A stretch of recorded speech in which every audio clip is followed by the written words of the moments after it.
കാഴ്ചയെ പറ്റി പാടിയ നാവുകൾ അറുത്തെറിഞ്ഞ കഥകൾ ഇവിടുത്തെ കൊച്ചുകുട്ടികളുടെ കാതുകളിൽ പോലും ഉണ്ട്. കല്ലെറിഞ്ഞും കുരിശിൽ തറച്ചും കാലിൽ അമ്പെയ്തും പലരെയും കൊന്നിട്ടുമുണ്ട് അല്ലേ? നിങ്ങളുടെ അന്ധതയുടെ കാരണം ഈ പ്രകൃതിയിൽ എവിടെ ഒളിച്ചിരിപ്പുണ്ടെന്ന് എന്റെ മനസ്സ് പറയുന്നു. നമുക്കത് കണ്ടെത്തണം. കാഴ്ചയെപ്പറ്റി പറഞ്ഞ് നമുക്ക് ഈ താഴ്വരയെ ബോധ്യപ്പെടുത്തണം. പക്ഷേ താഴ്ന്ന ഗോത്രക്കാരും ഉയർന്ന ഗോത്രക്കാരും തമ്മിൽ എന്നും യുദ്ധമാണ്. നീചഗോത്രക്കാർ കറുത്തവരാണത്രേ.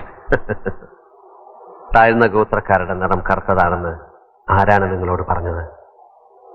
ഇവിടെ ഞാൻ കാണുന്ന മേൽഗോത്രക്കാരിൽ തന്നെ കറുത്തവരും വെളുത്തവരുമുണ്ട്. ഇതൊക്കെ നിങ്ങളെ തമ്മിലടിപ്പിക്കാൻ ആരോ പടച്ചുണ്ടാക്കിയ അസംബന്ധങ്ങളാണ്. കാഴ്ചയുണ്ടായിരുന്നെങ്കിൽ ഗോത്രപ്പകയുടെ പേരിൽ നിങ്ങൾ ഒരിക്കലും ആയുധമെടുക്കുമായിരുന്നില്ല. രഘുരാമ, താഴ്വരയിൽ നീ ഇനിയും ഏറെ അറിയാനിരിക്കുന്നതേ ഉള്ളൂ. കാഴ്ചയെ പറ്റിയുള്ള അവന്റെ വാക്കുകൾ പ്രജകളെ സന്ദേഹികളാക്കും.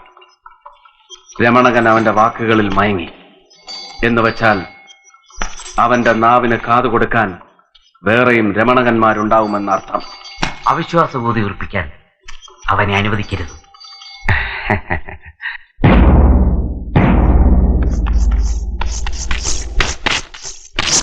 വീരവിജയ് വിജയന്ത മഹാരാജാവ് അറിയിക്കുന്നതെന്തെന്നാൽ ഏതോ അന്യലോക സന്തതിയും പിശാചിന്റെ പിൻഗാമിയുമായ ഒരു അവിശ്വാസി ഇല്ലാത്ത കാഴ്ചയുടെ മഹത്വത്തെ വാഴ്ത്തി ഈ മണ്ണിൽ ചുറ്റിക്കറങ്ങുന്നു. അവന്റെ വാക്കുകൾക്ക് കാതു കൊടുക്കുന്നവർ രാജശിക്ഷയ്ക്കർഹർ. അവനെ ജീവനോടെയോ അല്ലാതെയോ പിടിച്ച് രാജസമക്ഷമെത്തിക്കുവാൻ അരുളപ്പാട്.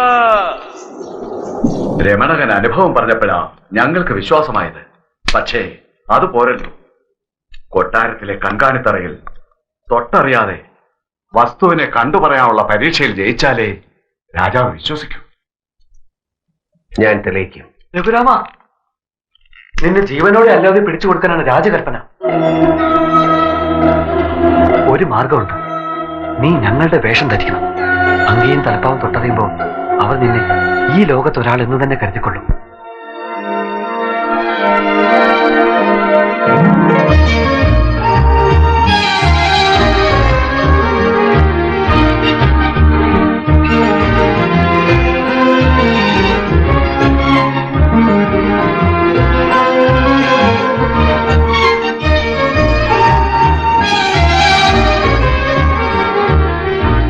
രഘുരാമൻ എന്നാണ് അയാളുടെ പേര്.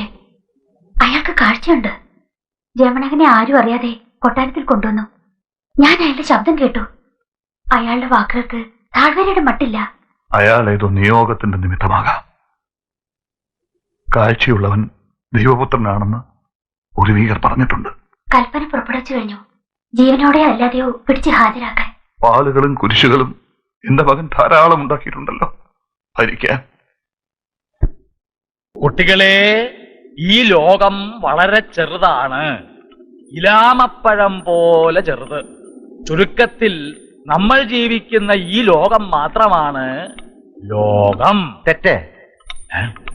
ഈ താഴ്വാരത്തിന് പുറത്ത് ഒരു ലോകമുണ്ട്.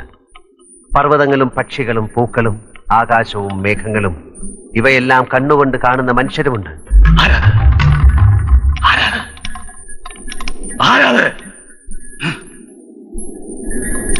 കുട്ടികളെ, പേടിക്കണ്ട. ഏതോ ദുഷ്ടഗ്രഹങ്ങളുടെ അശരീരിയാണത്. നമുക്ക് പഠനം തുടരാം. ഈ ലോകത്തിന്റെ അതിരുകൾ നമ്മൾ ജീവിക്കുന്ന ഈ താഴ്വാരത്തിന്റെ ചുറ്റുമുള്ള പാറക്കെട്ടുകളാണ്. ഈ ഭൂമിയുടെ മുകളറ്റം മൃദുലമായ ഒരു മൂടി മാത്രമാണ്. വിഡ്ഢിത്തം. ഭൂമിയുടെ മേലെ രാത്രിയിൽ നക്ഷത്രങ്ങൾ പൂക്കുന്ന ആകാശം. അശരീരികൾ കാതുകളെ വഴിതെറ്റിക്കാൻ ശ്രമിക്കും. നിങ്ങൾ ഭയപ്പെടരുത്. ശബ്ദത്തിലാണ് ഈ പ്രപഞ്ചത്തിന്റെ നിലനിൽപ്പ്.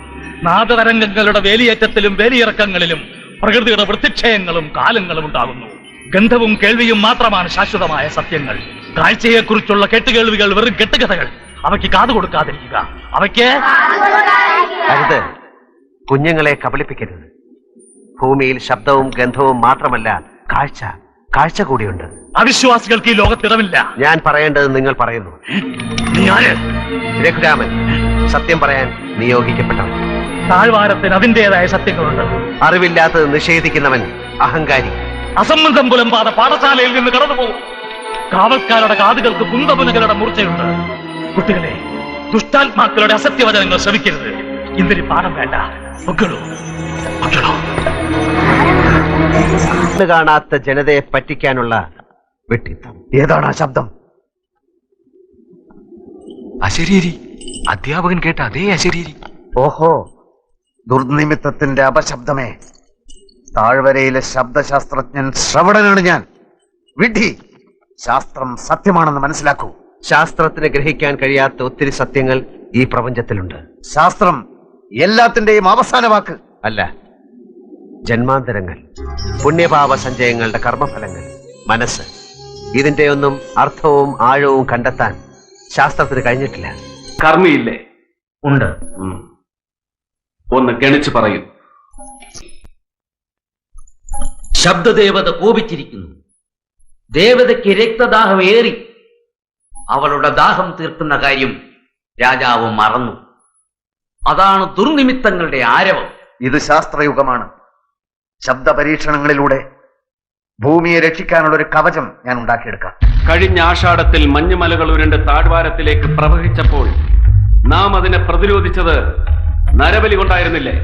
ഇതിനും പ്രതിവിധി നരബലി. കാരുണ്യത്തിന്റെ നിറകുടമായ ഒരു യുവാവിന്റെ രക്തം. അങ്ങനെ ഒരു യുവാവിനെ കണ്ടെത്താൻ നാം ഉത്തരവിടുന്നു.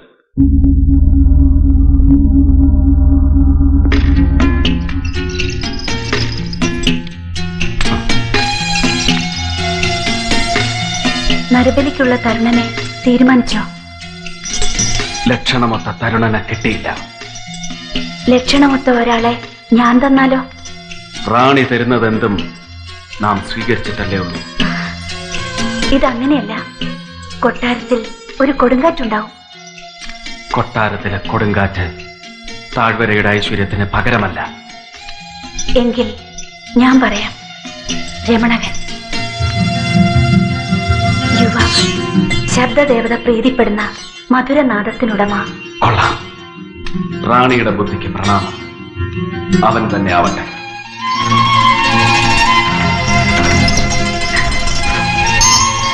സെമന്തകേ, സെമന്തകേ, എന്താ? ബലിപുരുഷനെ തീരുമാനിച്ചു. ആരാ? രമണകൻ.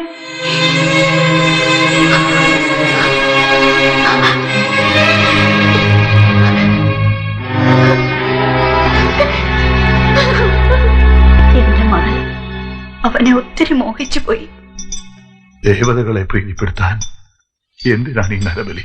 ആചാരങ്ങൾക്കും അനുഷ്ഠാനങ്ങൾക്കും മുമ്പിൽ പിതാവ് പോലും എനിക്ക് പ്രശ്നമല്ല.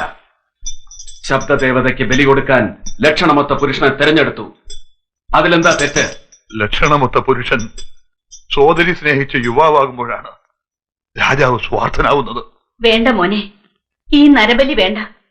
ഈ മണ്ണിൽ നിരപരാധികളുടെ രക്തം ഇനി ഒഴുക്കരുത്. പ്രജകളുടെ കണ്ണുനീരിന്റെ ചൂടിൽ കിരീടവും ചെങ്കോലും കത്തിയേരിക്കും. നിന്റെ അവിവേകങ്ങൾക്ക് കാലം നിന്നോട് കണക്ക് ചോദിക്കും. നിർത്ത്. തളർന്ന വൃദ്ധനാവിന്റെ രാജധർമ്മം വിജയന്തൻ ആവശ്യമില്ല.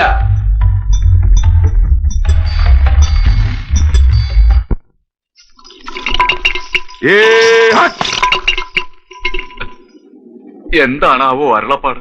മൗലി, നീ പുണ്യവാനാണ്. താഴ്വരയെ കാത്തുസൂക്ഷിക്കുന്ന ശബ്ദദേവതകൾ നിന്റെ പ്രിയപ്പെട്ട മകനെ ആവശ്യപ്പെടുന്നു. ദേശത്തിന് വേണ്ടി ത്യാഗം ചെയ്യാൻ ഒരു വ്യക്തിക്ക് കിട്ടുന്ന അപൂർവ അവസരം.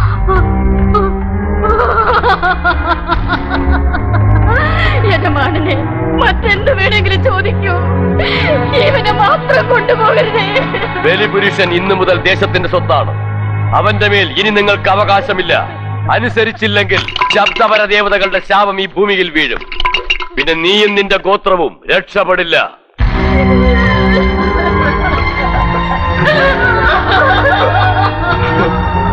മകനെ, ബലിപുരുഷ, നീ ഞങ്ങളോടൊപ്പം വരൂ.